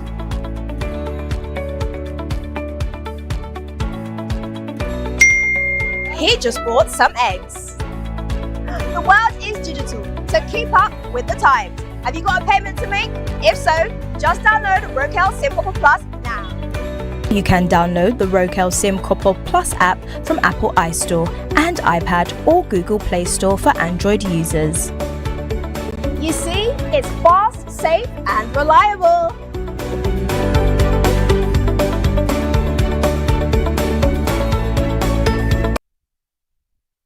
Sorry, car, go see some business partners. Today they give me memory market. Can if I can say you give me discount people in not to in day.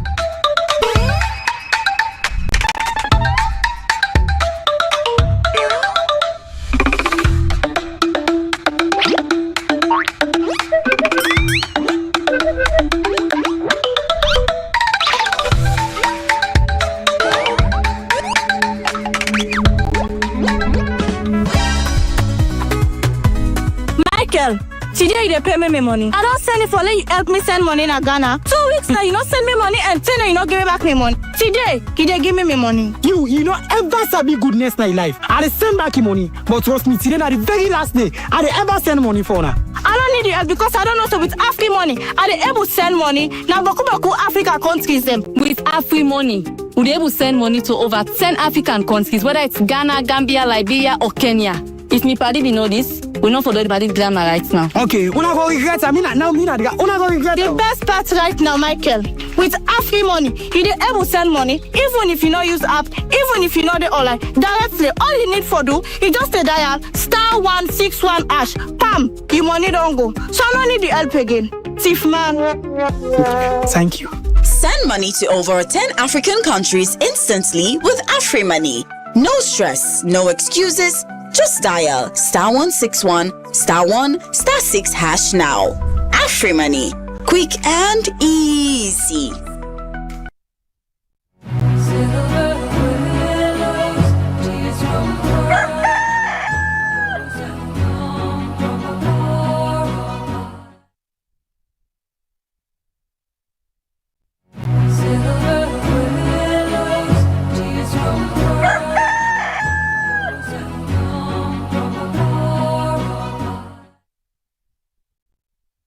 Welcome back. You're still watching or listening to Wake Up Sierra Leone on AYV television and radio. Don't forget to send in your comments and ask your questions to the AYV News Facebook page. Well, next to peace. The Independent Commission for Peace and National Cohesion, ICPNC, for the past few months have been constantly engaging political party leaders, civil society activists, religious leaders and government agencies on the implementation of the Agreements for National Unity, Truth and Reconciliation Commission, TRC recommendations, tripartite recommendations, including the ECOWAS Summit and the implications for peace and national cohesion. Well, the Commission emphasized the need for sustained dialogue, commitment, and collective action to strengthening peace and national unity in Sierra Leone, while calling for the full implementation of the peace agreement as Sierra Leone advances national cohesion agenda. This morning, to talk on all this in our studios, we have Hawa Salisamai, Executive Secretary, Independent Commission for Peace and National Cohesion. Good morning, and welcome to AYV. Good morning, and thank you for having me. We're talking about three key issues here: the agreements for national unity, the Truth and Reconciliation Commission, which we've talked about since its inception. We're also looking at the tripartite committee, the recommendations, the concerns, and also the ECOWAS Summit. Where are we with all of these? I must say, as a nation, Sierra Leone, we are exceptionally doing well in all fronts. The fact that we could host the ECOWAS Summit shows that we're a very peaceful and stable country, because no unstable country will host this magnitude of conference that we're experiencing, because it's ongoing. Mm-hmm. And we noticed that if you go along the beach in the evening, you will see the expats there relaxing. It shows peace and the resilience of our citizens. That's us, you and me, enjoying the tranquility of what we all worked for. This is not one man's business. This is everybody's business. Peace is everybody's business. as we're sitting here, Sierra Leone is the second most peaceful country in West Africa. And that's kudos to all the institutions that are responsible, the security, the Peace Commission, ourselves, and all the different, starting from the president. One of the things that we must realize, any country that the government doesn't have an agenda for peace, then that country would not implement or exhibit peace. Peace should start with the government. If the government itself has a peaceful heart, a peaceful mind, things that we could work towards, then we'll be able to accomplish peace by ourselves. And if we could now look at the different recommendations that we've looked at, we will notice that from the history of Sierra Leone, it doesn't mean we've been a perfect country. There's no perfect. I'm not perfect. You're not perfect. Everybody have their own history and their own story to tell. That's the same for Sierra Leone. We've gone through a lot. Before independence, the Baibure War, we have history. Right? That's why we have Baibure here. Right? And after that, we also have what we have during the days. I don't know if both of you were born. At that time, you've been born when we had the no school, no college issue. Right? You're looking up the sky because I'm sure you don't even know what I'm talking about. No, my sister told me about it. Yes. And then the Rebel War. We have all those things as history. It defines us as Sierra Leoneans.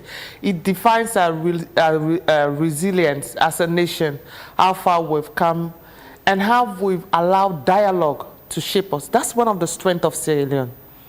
That with every situation, every circumstances, when we come to the table and we dialogue, we've heard about Bintumani 1, we've heard about, I don't want to go into too much history, but this is what makes Sierra Leone. We've heard about the Leone Peace Accord. We've also heard about Bintumani 2, and now Bintumani 3, which gave back to the Peace Commission. All of these are basically dialogue that have brought Sierra Leoneans together, irrespective of our differences, ideology, political ideology. We were able to come up with solution on how we could move forward. And this also is replicated in the National Unity Agreement. How do we move forward when we have our differences? And even the last agreement that was also signed by the International Moral Guarantor was basically priority that were given by the government and the APC as to, we have 80 agreed points on the unity, on the tripartite recommendation. What are the main priorities that we should be looking at as we're moving forward with the implementing the tripartite? Basically, that was what was in that document, this last agreement. And that's exactly what we've been doing. For the past almost 2 weeks now, we've been going around with the APC, some of their executives, and we've gone to different institutions that have been listed on the tripartite recommendation, and we've been listening to updates as to where we are on the tripartite. And I will tell you that we've been very happy. I'm sure at some point you also ask them to make a statement as to where we are. They've been very happy. Firstly, we must note that all institutions have been working. Who have been very happy? The APC? Yes. Okay. And not only the APC, but we were there with our national moral guarantors.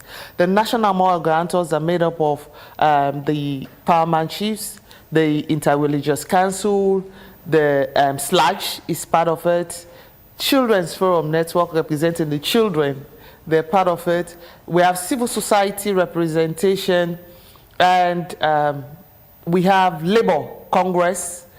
They're also represented as part of the National Moral Guarantors. I hope I haven't forgot anyone.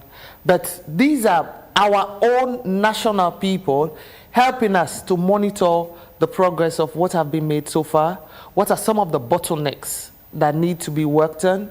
And we visited the AG's office, we visited NACRA, we visited ECSL. I'm sure you saw on our Facebook page yesterday we had ECSL. ECSL was the last institution. And we've seen tremendous progress because ECSL covers about 50 recommendations on the tripartite out of the 80.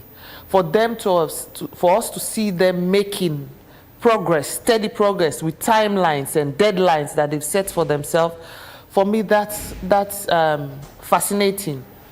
And that's a kudos to us as a nation that we're willing to correct our past mistake and work towards a very transparent process that is binding to all of us as a nation. It's nearly 3 years since these agreements for national unity were signed by both the government in power and, of course, the All People's Congress, who are in opposition at the moment. What exactly has been implemented? Because we've been hearing complaints from here and there and rumors that it's slower than expected. What are the specific complaints that you've been hearing? Well, that for instance, let's look at recommendations 20. The All People's Congress Party has been pushing for this oversight committee in Parliament. That's part of the tripartite, not the unity agreement. Well, the tripartite was born from the agreement for national unity. Yes, so they're different. They're different. Okay, so let's now talk about that. Okay, the tripartite, yes, the recommendations 20, because when we talk about the agreements for national unity, we talk about the recommendations, to be precise. Right. That's what most Sierra Leoneans know. Oh, we get 80 recommendation, the APC said they not do this yet, then you have the chief minister that will say, oh, we've done all we should do. In fact, we just, no, I think, so let's talk about the chief minister 20. was making reference to the unity agreement. Okay, not the tripartite. Not the tripartite. Okay. So we need to understand the difference here. Okay, so now let's talk about that. Recommendations 20 of the tripartite agreement. Okay, we also visited Parliament, and I will tell you that Parliament have agreed to work on that recommendation. And as I speak to you, they've asked us officially to write them a letter, which we've done, and they have started, because one of the things they ask is that they do a TR for the committee before it's set up. They've already told us what the committee will look at, will look like, the content as to what they might need to put together, which was agreeable by all parties that were in the room, because the meeting with Parliament was meeting with APC and SLPP, that's the two political parties in Parliament. They were all represented with the Deputy Speaker. He chaired our meeting when we were in Parliament. And you find out that they have, before we even got there, that was the discussion on the table. They've already agreed on the context, and they were only waiting for us to write them this letter, which we were now aware. Immediately, we agreed, that was last week, Friday, we agreed that the letter would be sent back to them, which we have done, and all parties involved were copied. And they promised that this week they will start the TR for that commission. Once the TR is completed and all political parties that both sides have agreed to the TR, before the end of August, that committee would be active and alive for Parliament to kick off with. So the Agreement of National Unity was entered into with the intention of pursuing peace and cohesion in Sierra Leone. Do you think we've improved so far ever since we entered into that agreement? I should be asking you that question. Normally, when people ask me that question, I say, you tell me what you've seen from the outside. Maybe I know too much from the inside. Well, that's what we're asking, because we know too much, so we want to know. I know too much in the sense that we do a lot of behind-the-scene discussions. We go into the books. But you would, when you say peace, it's a general term. What parameters do you use to assess whether or not peace and cohesion have improved in Sierra Leone? Firstly, we use the Global Peace Index. Okay. The Global Peace Index look at the different parameters as to not just what we experience without war, but if we don't go about our normal business, if people go to their shops, if people go to sleep and not scared of gunshots, at night. These are simple parameters that the Global Peace Index use. And if I'm using the Global Peace Index, I would say we are one of the most peaceful countries in Africa because we still are ahead of Ghana, Senegal, when you look at where we are in terms of global peace in Africa. So it means we're definitely peaceful. If Sierra Leone is considered as the 8th most peaceful country in Africa, we're very peaceful. When the Morgantos last visited, they made some addendum to the recommendations. I don't know if I should say an addendum or some recommendations, about 8 or so. And at the end of their press release, they did say, they gave a timeline for the 31st of December this year. Are you working towards that, and how far are you? That's why we've been going around. I don't want to use the word addendum. Okay, maybe right. we shouldn't. They basically prioritized. That's what I mentioned earlier. They looked at the 80 recommendations that both sides, this was not done by them, this was done by both the APC and the government. We must understand this, that whatever decisions are reached are not being done by international people. They have been done by ourselves. Same with the Unity Agreement. The Unity Agreement was done by APC and the government. They sat together in a room where no international moral guarantor were present, right? The Peace Commission, we basically facilitated that, and they agreed on every letter, every I, every full stop on that 8 pointers there on the Unity Agreement, and come out to the international moral guarantors. At that time, they were basically witnesses, and said, this is what we've come up with as Sierra Leoneans. And this is where the nation is willing to go to ensure that there is peace, stability, and social cohesion. And this is what everybody, both APC, the government, the other political parties, civil society, the Inter-Religious Council, the traditional leaders, it's not just these two political parties. We should not be seeing these two, that the government and the APC are the only one working on these recommendations. No, it's everybody. It has been a joint effort. As I mentioned earlier, even SLAG, you've been part of us working this through with them to ensure that everybody fulfill their obligations and timelines. If I want to come back to this, the current happenings with this new agreement, I will tell you that they're working towards each and every timelines that have been agreed. Some of them have already been implemented. Some of them are ongoing. Some of them have to go through the judiciary and also through the legislative, that's parliament, which will become law eventually. So all of these are ongoing, and the process is definitely seem to be moving smooth, and everybody seems happy currently. Samai. We've been joined in the studios by Ransford McLean for our Sport Orbit. Good morning, Ransford. Very good morning, Bokai Matia. Thank you very much for having me on Sports this morning. Of course, for our first story that has to do with football in the, of what's happening so far. Let me just quickly take you to that. Hannah Joanna, the goalkeeper for Sierra Leone's senior women's national team, has made a professional debut with Riga Women's Football Club in Latvia. She kept the goal for Riga in a thrilling 9-0 win against FK Ora in the Latvia League, just before the club head into the UEFA Women's Champions League qualifying rounds. While details of her contract remain undisclosed, Joanna now joins Kumba Brima at the same club, making her the second Sierra Leonean woman to compete in the Latvian League. Away from that, the Sierra Leone Football Association National Division 1 men's playoff have reached the final stage. Now, upcoming fixtures, Waterloo Football Club will battle against Marampa Stars, who finished second in the group, in Group A precisely, while Group A leaders Western United will battle against Premier Academy. However, both clashes will happen today, 16th July, this year at the Port Loko Mini Stadium eastern part of eastern region of the country precisely. The stakes are high as the two finalists will secure automatic promotion to the Sierra Leone Men's Premier League. And finally, on the international stage, Argentina came from behind to edge past the Three Lions as England by 2 goals to 1 in the FIFA World Cup semi-finals.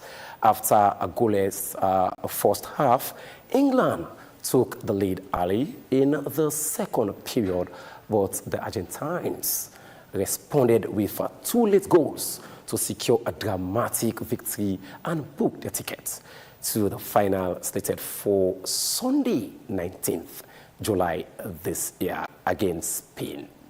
Well, better luck to the Three Lions. Well, that's all for sports this morning on Wake Up Sierra Leone. And over to you, Alimatu George and Bokai Matia in the main studio. All right, many thanks for Macklin for the sport updates this morning. We still have Hawa Samai with us in the studio. Madam Samai, earlier on I asked about where we are with regards to all of the agreements we've had since after the Civil War. I am concerned that there seems to be a pattern. Would go into agreement, and recommendations, and we struggle to fulfill those agreements. If you look at the TRC ports, for instance, it's over 2 decades now. We're still fighting with the implementation of the recommendations. We also had, the agreement for national unity that gave birth to the tripartite recommendations. 80 of those recommendations, there's still concerns with how they'll be solved for us to have peace, cohesion, national unity. Is there a pattern when it comes to agreement that we find it hard and difficult, to fulfill the very recommendations we agree on as a nation? I mean, the TRC, it's a concrete example, even before coming to the national unity and tripartite recommendations. We've had the TRC for over 20 years, and governments in and out find it hard to implement these recommendations. It's normal, I'll say, when you do not have a central audit system for some of these recommendations that have been put on the table. But I will tell you, we just finished looking at the TRC recommendation this week, the Peace Commission, because that's part of our mandate. Remember that the Peace Commission would be 5 years old next month. And one of the things that is engraved in our act is to ensure that we monitor the full implementation of the TRC itself. So some of the things that we've been looking at, not just the TRC, all other recommendations that are being put in place to promote peace and social cohesion, how do we ensure that they're fully implemented? Because it looks like we've been going in circles. One government will prioritize one thing and another government will prioritize another thing. But the most important thing is, how do we ensure that there is continuity? Now that we've been given, if you look at all the other acts, there had not been any commission or institution that have been designated with the responsibility of monitoring these agreements. Now, as our mandate, it's our role and responsibility to ensure that it's been monitored, not only monitor, but look at the gaps, why these gaps, what are the bottlenecks, and how we could ensure that we help, whether it's in advisory note or where the bottlenecks help to lobby. Some of them have funding implications as well, how we could lobby some of these implementation to happen. And this is exactly what we did. We had over 40 institutions called up this week, which made reference. Some of them are even new institutions that were not mentioned during the TRC recommendations because they were not set up. And some of them, like ours, were set up because of the recommendations from the TRC, including the Human Rights Commission as well. And if you look at the recommendation, most of the junk looked at the Human Rights Commission for Implementations and the AG's office. They should be implementing most of these TRC recommendations. That's why we've teamed up with them and all the other institutions to look at what have been done, what are still pending, and what do we need next steps. So we'll be able to monitor them. Now we're setting up a tracker, and we'll be giving an annual update of the TRC itself, which have been accepted by all parties involved. And this is a way forward, because you cannot say you monitor something without having a tracker, and you could not say you monitor without also doing a follow-up, getting everybody engaged. That was what was lacking, getting everybody on the table so that everybody will know what they're supposed to do. Because when we had some institutions coming in, they didn't even know that they had to implement anything like TRC. So now they know. Now they know they have to put it part of their annual plan, because they have to report back on an annual basis. Hopefully by October, we will launch the current status of the TRC report. As at now that I'm speaking to you, I will tell you that 61% of the TRC recommendations have been implemented. We hope that by October, when we look at the final review, we would notice that more than 61% have been implemented. But from our analysis, our current analysis, just 61% have been implemented. It's not too bad, it's not too good, but how do we forge on? How do we take baby steps ahead? That would be, and how do we prioritize it as a nation? That would also be part of the goal of the commission, to educate people the importance of it, and to educate, I don't know if any of you have ever read the TRC report, because that's also important. Yeah. A lot of people do not even understand what the TRC is all about, and they've never read it. There are abbreviated versions. How do we get the abbreviated version to the schools, to the different institutions, to offices, so everybody be part and parcel to understand why the TRC was set up, why this recommendation, and why as a nation we need to also implement them to the full. It goes with the same. You'll be surprised that some of these recommendations of the TRC are also part of the tripartite recommendations. So in implementing the tripartite recommendations, which are electoral reforms, they're all part of the TRC recommendation. It's also implementing the TRC reports at the same goal. So some of these are, it's nothing new. It's basically called different names and tabbed to different things. And we hope that most of these things will be implemented. When we were at for example, at the ECSL offices, we also realized that they were well aware that implementing the tripartite agreement was also implementing the TRC recommendations, which is good for them to have noted that.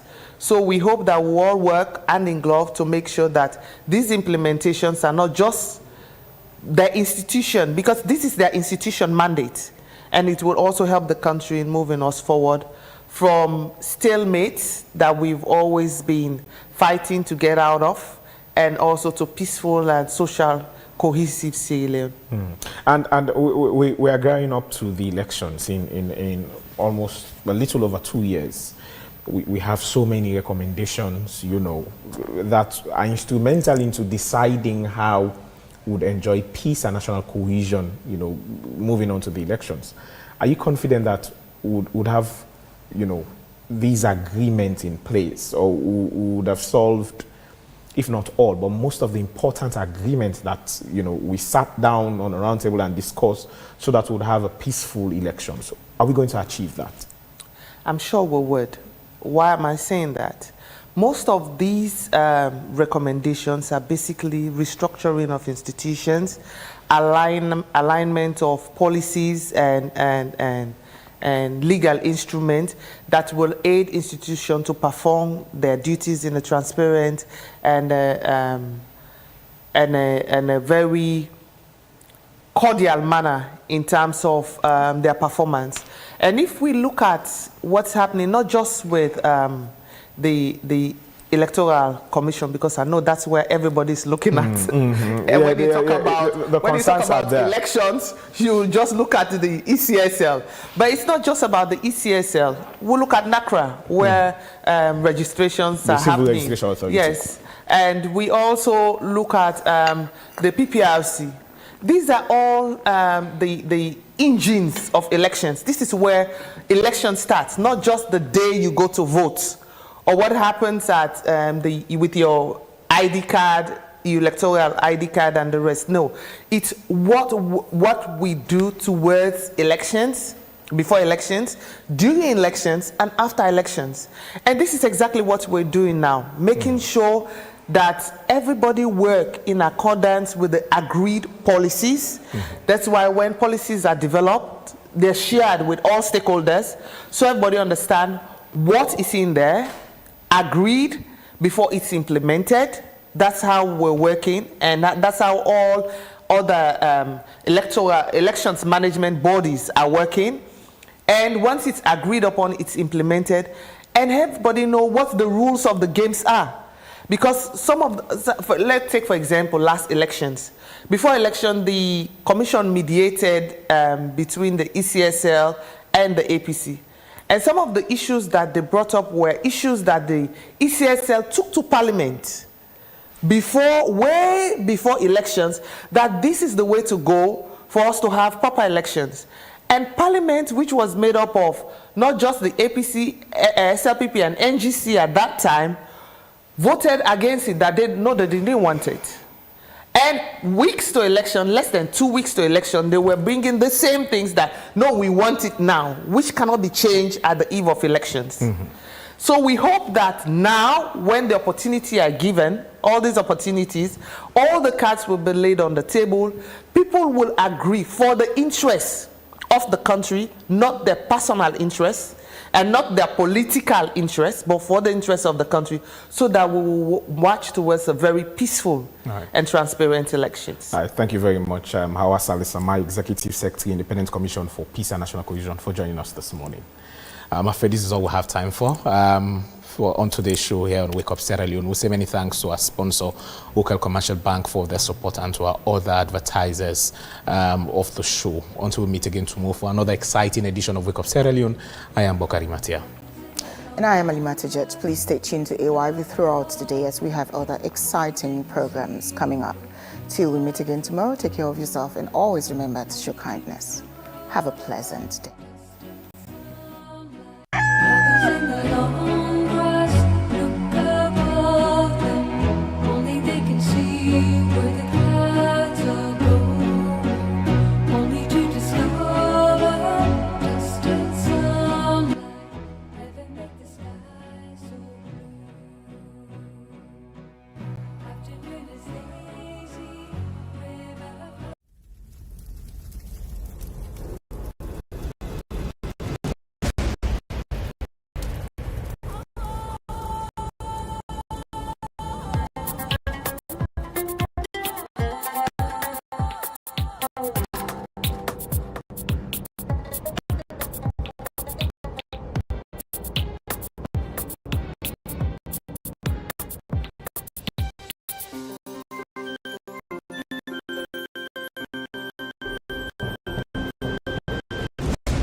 You're watching television. Sorry, car, go see some business partners. You didn't give me memory, Michael. Can if I kiss I give me this car people in not to Indy.